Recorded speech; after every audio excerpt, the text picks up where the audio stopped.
Hey, Charlotte. Annie? Nice outfit, love. You look like a severed bullock. You didn't get absorbed into the monster? What monster? The monster the rest of the staff turned into. The thing in the basement that they call the next stage in human evolution. The vast networked community of like-minded individuals that want to absorb the entire world into their mass is some terrible act of philanthropy. The thing that was worth experimenting on me for. The thing my friend betrayed me to become. You know, that thing. No. They only really tell me the lunch menu for the day. So you turned the staff into monsters? Can I see? Just one big monster, and I don't think I want to ever go back downstairs. I don't know what to do. Oh, okay, sweets. Well, is it dangerous? Are they in pain? Do you need my help with something? Well, no. They seem super into it, actually. And they told me they're not gonna, break out and absorb everyone on Earth. And they let me go, so I guess they weren't lying. Then how about you take a minute to breathe and come rest your weary noggin? Yeah, you're right.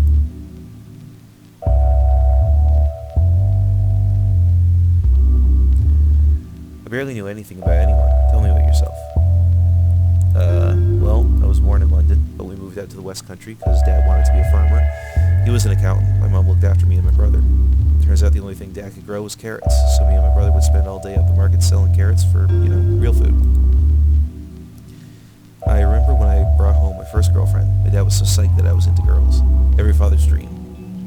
He tore out every carrot in the garden and made the whole family this giant stew, this bright orange sludge.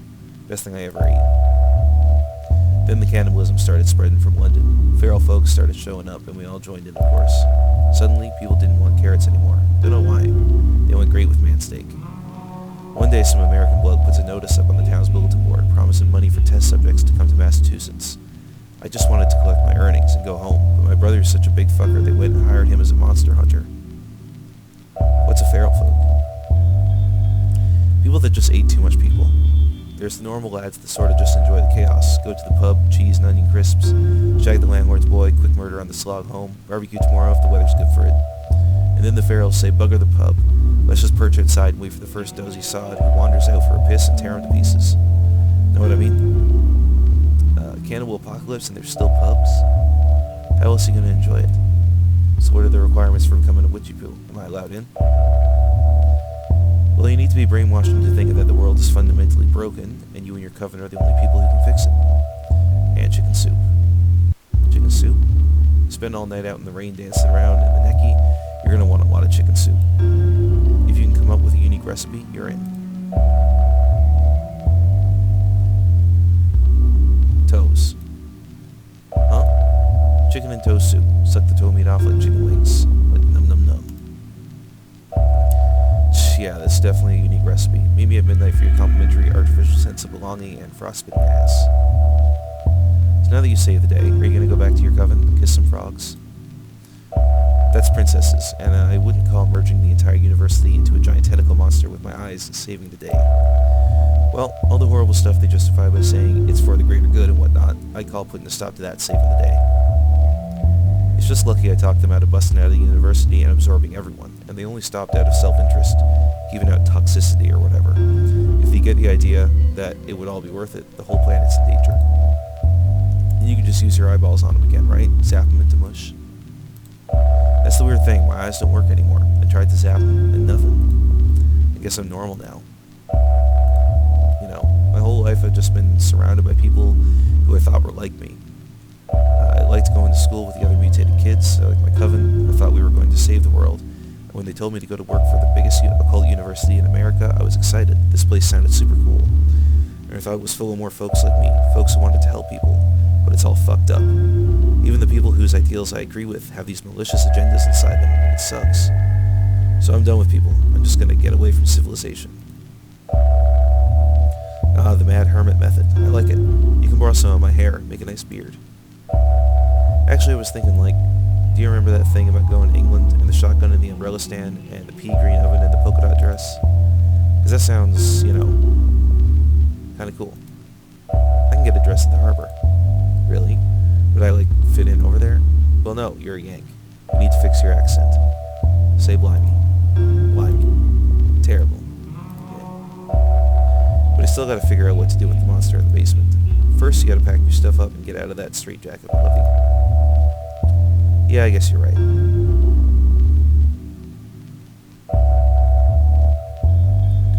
I can't believe we're doing this. I'm kinda like nervous, you know? I've never been outside New England, and now I'm going to Old England. Bloody bugger. Bloody arse bugger biscuits.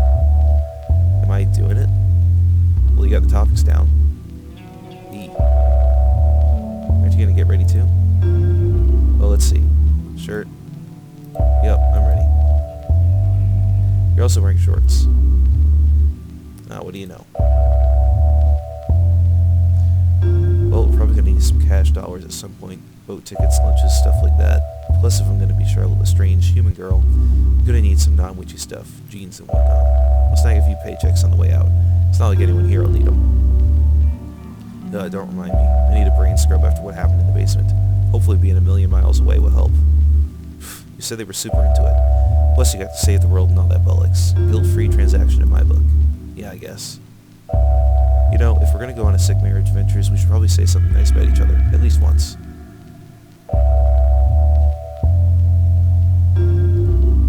What's a nice word for, succulent?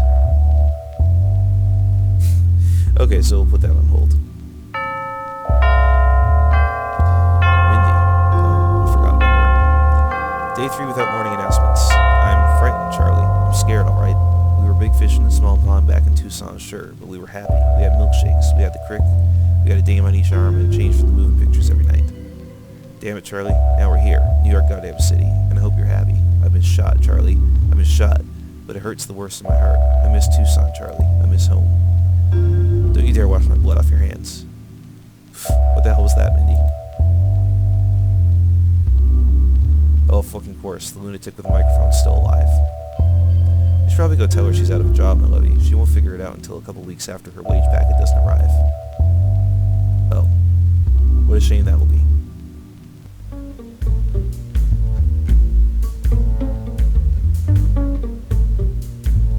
Let me get this straight.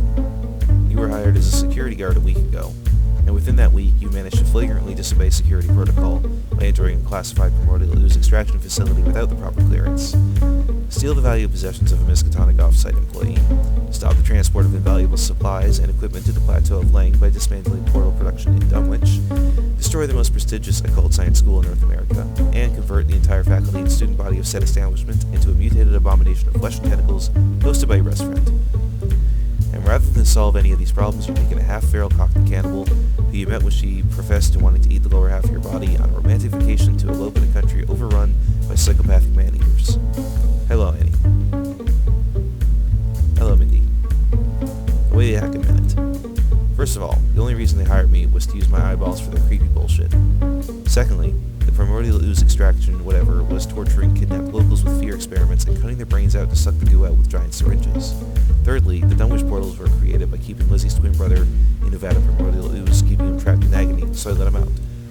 The monster in the basement, which by the way is a fucking sanitarium for performing experiments on nutty folks, was a result of them using my ooze warping eyeballs, and it worked just the way they wanted it to.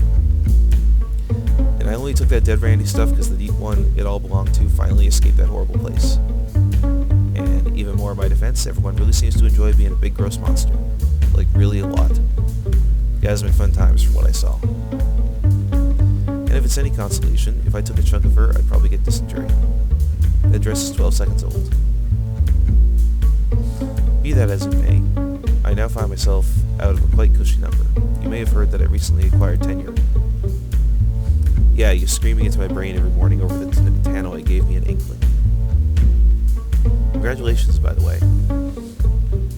I have spent my years here examining every single thing that occurs on this campus. Every experiment, every spell, every invention, every miracle. Portal teams to Lang prepare for Dunwich on Thursdays. The morgue is emptied on Fridays. Building materials for engineering department explosions arrive on the 3rd. Corrupted lab coats are incinerated every second Wednesday. Outpost radio check-in is from 6 to 7. Teams to investigate missing check-ins leave the next day. The bursar heads to the bank on the 28th. Tuesdays is taco night. It was your bone. Succulent. I meant your bone. Is this the time? Like a pork chop. You want to know how we say say your ass is like a Sunday dinner in America? You look nice. But you look like a coiled up shit. You just happen to have you sucking your bum. Don't make me laugh when we're getting scolded at, jeez. Shut up. Well, if you're so damned in the know about how the university runs, why don't you run it? You'd probably be good at it, being a complete cow and whatnot. Because the university requires staff, and where is our staff currently, Charlotte Lestrange? We would like to know this too, we? Oh, they came back. And that's where we are today, an exciting story, we, full of twists and turns, friendships forged and broken, secrets uncovered, dark plans thwarted, and lessons learned.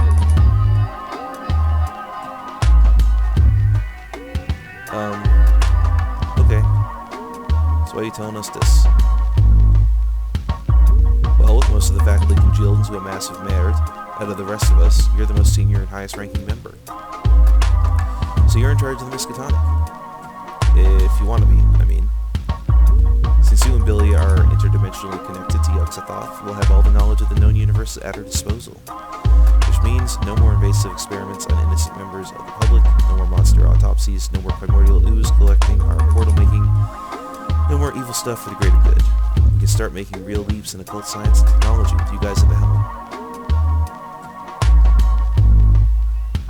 Gulfwan Tikrin Gurkui Orn Photographer Mek Yog-Sothoth Gurkui Kavantika Sasayin Bekernin Yog-Sothoth Kibrora Massive dick ass supplement Rin Kibrolor Epset Zom Zom Nagrat. Someone make a squiggly cheese. You can have as many as you like. Okay, let's get started.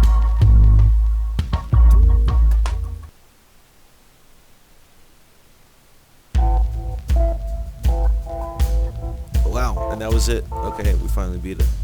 Well, I guess beat is a strong word. Art and story by Jack Kalis. Music by Reside. I like the music in this game. It's pretty good.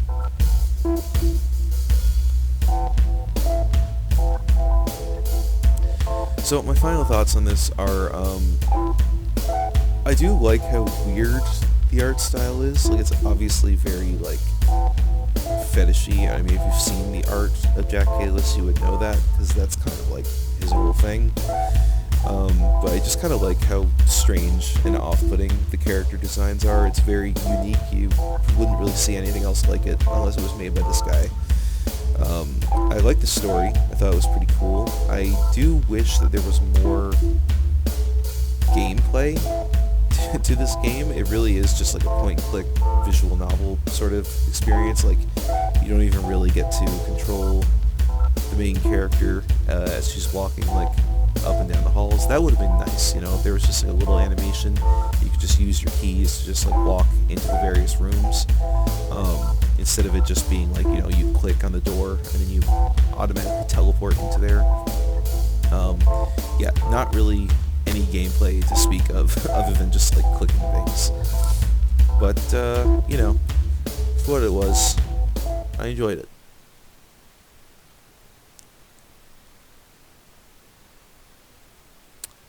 Oh, it seems like we're not done, just as I thought. Ah, there you are. We were under the impression you would join us. And I was under the impression you would join the world. We thought better of it. A selection process was devised to keep toxic elements out of the community. Charlotte will inform the world that we are heaven, and those wanting to join us must be worthy. Yes, I'm entirely sure she will. Or perhaps she'll leave you down here and run off with her sharp-toothed gorilla companion. What? Why would she do that? Possibly because she sees you as a repugnant mass of flesh with the sort of ideals one should lock in a basement. Possibly. We are heaven. To deny the world of us will be to deny an eternity of bliss for all mankind. She will bear the greatest crime against humanity in history on her shoulders. It seems like she's fine with that. Then you, Thirst, must make the Dunwichers release us. Oh, I have no power over them. They listen to the little one, and the little one listens to the girl. But I have an idea of my own. We don't need your ideas, Thirst. Just get us out and tell the world that we're here. Our selection process will do the rest. Ah yes, I assume you will be personally screening every single person on Earth to determine any personality flaws? All 2 billion of them? Oh, right. Fine, what's your plan? In lieu of spreading heaven across the world, the ambassador will travel from city to city, creating individual communities of flesh. These can then be observed as your little selection process demands. Those found to be amicable could be absorbed as single entities, whereas those found to be toxic can be left to rot. Doesn't that sound like fun? In theory, that'd work, but I refuse to be separated from heaven, and even if I accepted, to remove myself and create individual communities would require Charlotte's eyes, which we don't have. No, you don't. Would you like them? Oh. So he has them?